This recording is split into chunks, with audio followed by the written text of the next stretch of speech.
Hi, this is Tony K. Silva, and this is some hints and tips regarding job search. It really is important that the top end of your profile is engaging, because if someone finds you in a search, the thing is these days they can take up to 7 seconds to decide whether they're going to engage with you.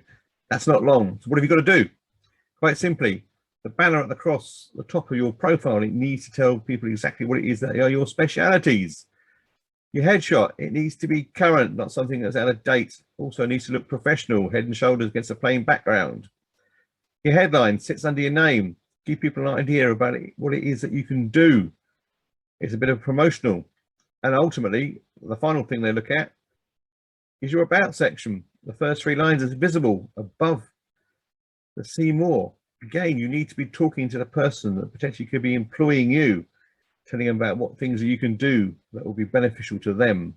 So yeah, get the top end of your profile right. Make sure people engage in those 7 seconds, or you could find they are clicking on and going to someone else.